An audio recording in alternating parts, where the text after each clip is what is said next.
Hi guys! So it's Easter time and I wanted to make something kind of Easter themed, but more adultish than kiddish, if that makes any sense.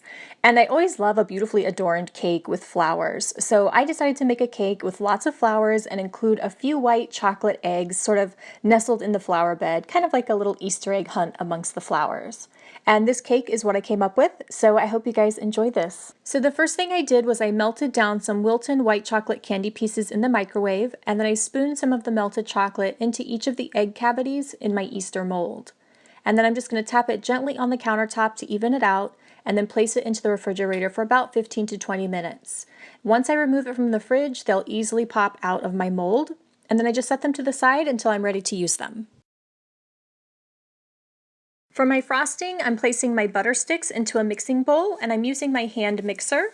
I'm going to beat the butter for about 4 to 5 minutes and then I'm going to start adding in the powdered sugar until I get it to the consistency that I want. To make buttercream roses, I need a thick consistency of frosting so it holds its shape of the petals. I made 2 8-inch round vanilla cakes with multicolored sprinkles the night before, wrapped them tightly, and placed them into the freezer until I wanted to use them. So my cakes I've already made. So in a previous video I have the recipe for how to make the actual cakes if you want to watch that, but we're skipping that part for today. I've placed my first piece of cake on a 12-inch round cake board, and then I'm adding frosting on top of that piece of cake to be the filling, and I'm smoothing it out before I place the next piece of cake on top. When I place the second piece of cake on top, I want the flattest side to be facing up. That way the top of the cake is nice and flat. Then I'm going to add more frosting and work it all over my cake, all over the top and the sides of the cake. And I want the cake to have a nice smooth finish, so I'm using my offset spatula to get it as smooth as I can. Once I feel like it's as smooth as I can get it, I'm going to take out my straight edge comb and just perfect the sides.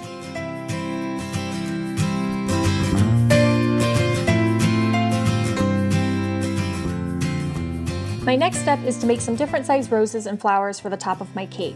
So I've taken some frosting and dyed it different shades that I thought looked pretty together. I used Wilton gel colors in copper, teal, Aster mauve, jungle, and Kelly green for the top of the cake. I also used tips 104 and 352. I also used my Russian baking tips that aren't numbered because I wanted just a little bit of variation in the flowers. Making flowers out of frosting is not easy. It is one of the hardest things to do, and it takes a lot of practice. But there are many good videos on YouTube to teach you how to make them, so just practice, practice, practice until you get it right. Once I have enough flowers made, I set them onto a baking sheet and I place them into the freezer for about 15 minutes or so.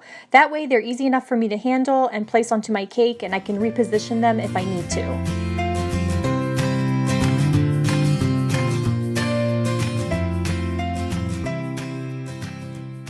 So the last step is decorating the top and the sides of my cake. So I have my sheet of cold flowers out on the countertop and I have my white chocolate eggs. So I'm just going to start placing flowers on the top rim of my cake and filling in the spaces with green leafy pieces. And I'll just keep turning my cake and adding to it until I feel like it's right. Then I'll start adding my chocolate eggs just kind of randomly on the top, and then I'll start doing the sides of the cake as well, doing the same steps, adding a few little flowers and rosebuds, and then add a couple of chocolate eggs, just to have it randomly around the cake.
Once I feel like my cake is done and completely decorated, I just give it a few spins to make sure that I haven't missed anything, that I didn't miss anything on the sides or the top, and then I set it onto a serving plate until dinner time. I hope you guys enjoyed this video and it gave you some inspiration for your next baking creation. As always, thanks for watching.